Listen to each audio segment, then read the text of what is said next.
Olá, esse é mais um vídeo que visa a ensinar os comandos mais básicos do SPSS para todo mundo que está cursando Bioestatística aqui na PUC. Esse vídeo é uma iniciativa do IBNEC, com o IBNeuro e com a ANOVA. Se você não pegou o primeiro vídeo, não tem problema, está tudo no nosso canal. E lá naquele primeiro vídeo você vai entender como instalar o SPSS, como fazer as coisas mais simples. No caso, eu já tenho aqui o SPSS na versão 22, e eu vou abrir ele para ensinar a vocês como abrir um banco de dados. Isso é muito fácil, muito simples. Tudo que a gente for trabalhar com vocês vai ser enviado em formato SPSS e vocês vão ter que abrir e fazer as coisas mais simples. Nesse primeiro momento, a gente abriu o SPSS e aqui tem a tela com as últimas coisas que eu já fiz. Eu não quero isso, eu vou cancelar.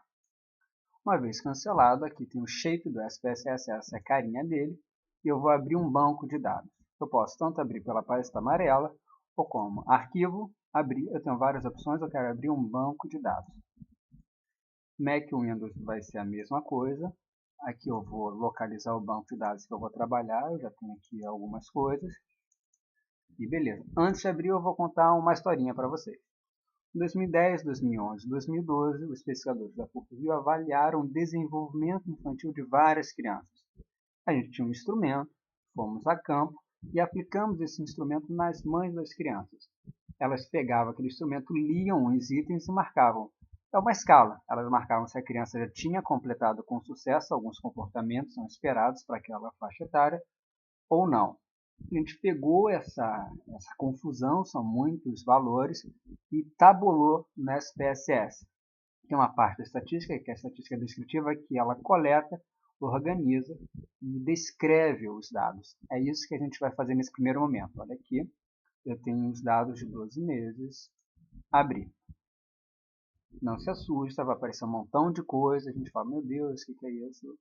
Olha só, lembrando, aqui embaixo do SPSS, ele dá duas opções, visualização de dados e visualização da variável. Eu vou clicar aqui só para contar o que é cada uma dessas variáveis. Eu estou em visualização da variável.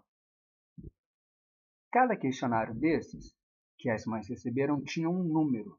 Esse número era a identificação do questionário. Se eu quiser pegar ele novamente, eu saber, o questionário é o número, sei lá, 300, 200, 5. Esse número a gente nomeou ele como uma variável chamada identificação do questionário. Está aqui.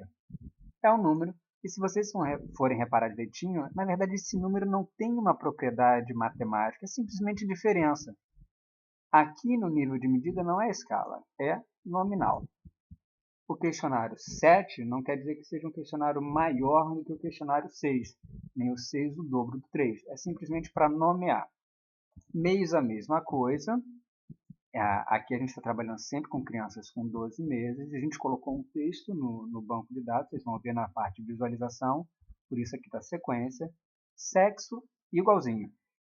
A gente criou o que a gente chama de dummy variável. O que é uma variável dummy? É uma variável que ela tem um número, mas esse número só serve para criar rótulos a algo categórico. No caso, o que a gente fez? Olha, eu vou dar um zoom para que todo mundo veja. Aqui a gente tem valores. Clicando aqui, todos os meninos, a gente atribuiu o número 1 e todas as meninas o número 2. 1 masculino, 2 feminino. Esse número não quer dizer que o 2 seja maior do que 1, não tem essa relação matemática por detrás. Simplesmente são diferentes, tá certo? Por isso que o nosso nível de medida é o nominal, novamente. As mães, lembra que eu falei que tinha um questionário?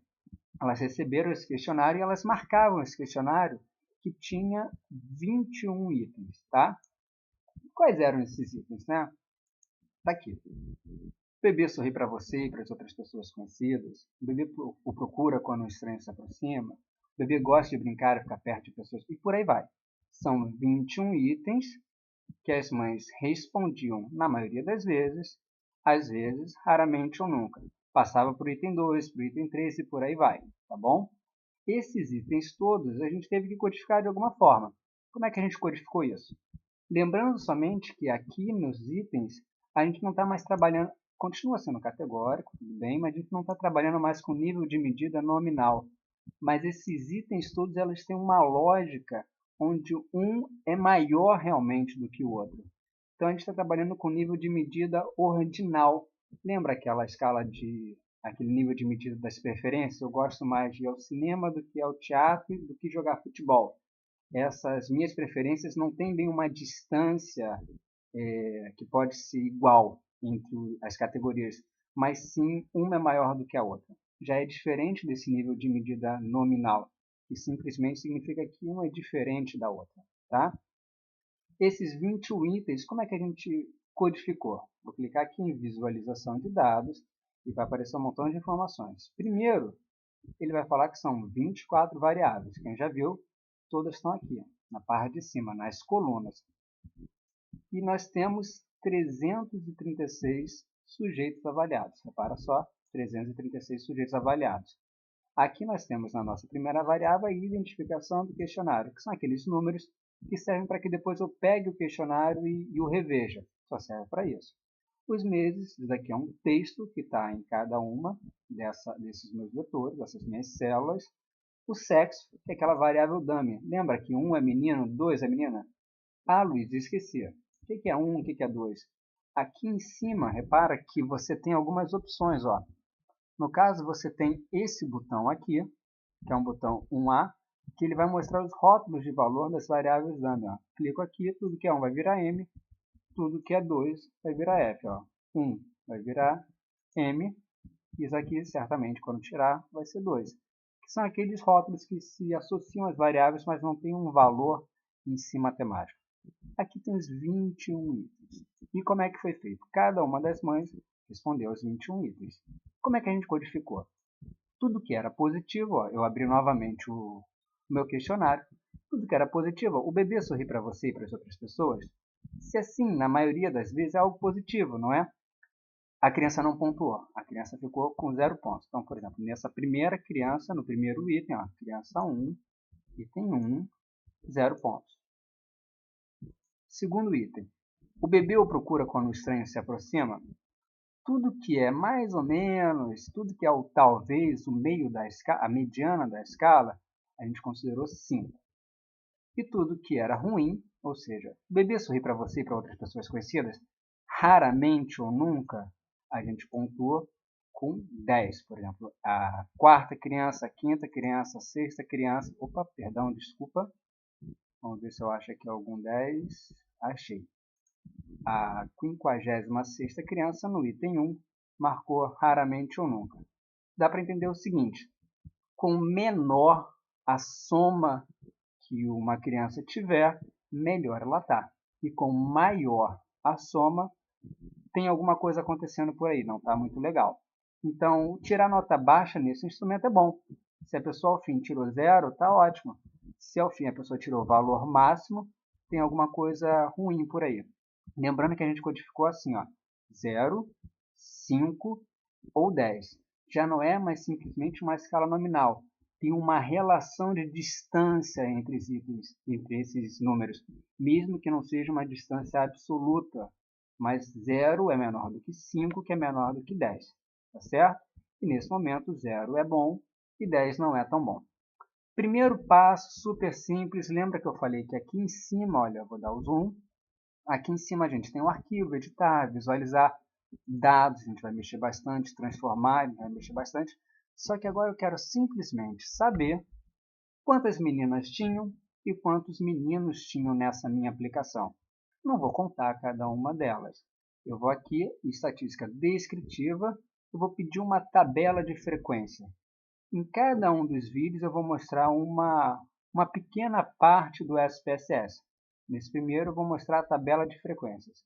Clicando aqui, do lado esquerdo vai aparecer todas as variáveis que eu tenho e do lado direito tudo aquilo que eu quero analisar. No caso, eu quero analisar o sexo. Lembrando que aqui eu tenho aqui algumas opções e, por exemplo, estatísticas, não tem necessidade de eu pedir média para sexo, mediana para sexo, a moda para sexo, não tem essa necessidade. Eu não estou lidando com uma variável numérica propriamente dita, estou lidando com uma variável categórica que eu identifiquei ela com 1 para menino e 2 para menino. Então, medidas de posição não tem sentido nenhuma, medidas de dispersão também não tem sentido nenhum. Lembrando que não é o nosso foco aqui teoria. Medidas de posição são as medidas de tendência central e as separatrizes. E as de dispersão são desvio padrão, a variância e por aí vai. Vou cancelar e eu vou pedir um gráfico. No caso, como eu estou trabalhando com uma variável categórica, por natureza que é o sexo, eu vou pedir um gráfico de setor ou de pixel. Vou clicar em continuar, vou deixar o resto como está, vou dar OK. Ele vai processar. Uma vez processado, ele vai me mostrar o resultado dessa primeira análise. Olha, vou aumentar um pouquinho aqui. Ele achou 336 sujeitos avaliados. Foi aquilo ali que a gente viu. Ó. Vou voltar aqui, vou lá embaixo. Não tem essa necessidade, mas só para deixar bem explicado, são 336 sujeitos avaliados, onde 184 na frequência absoluta eram meninos, 152 eram meninas. Esses 184 e 152 são as frequências absolutas. Quanto é que isso significa em frequência percentual? No caso, o SPSS já faz, olha, 54,8% da nossa amostra é composta por meninos e 45,2% da nossa amostra é composta por meninas. Ele faz uma frequência acumulada, no caso de baixo para cima, e aqui eu pedi para ele me traçar um gráfico. Olha só, quando a gente trabalha com dados categóricos, o melhor gráfico é o gráfico de setor, também chamado de gráfico polar, gráfico de pizza, gráfico de torta. Aqui ele já fez esse gráfico do sexo. Nesse momento eu não vou mexer nesse gráfico, não vou alterar o gráfico, mas aqui já dá para ver que a gente tem um pouquinho mais do azul, que é o masculino, que é esse aqui mesmo, olha só, tem 54,8%. Vou fechar, não vou salvar e vou lembrar a vocês, eu abri esse banco de dados e todos os arquivos que a gente for trabalhar serão enviados por e-mail e o ponto básico é esse, tem que abrir e entender como essas variáveis funcionam. Se você tem alguma dúvida, se você tem algum questionamento teórico, lembra que também haverá essa possibilidade. A gente vai deixar alguns slides, tem as aulas para isso. E os próximos vídeos serão liberados aos pouquinhos, tá bom? Um abraço para vocês todos. Até o próximo vídeo.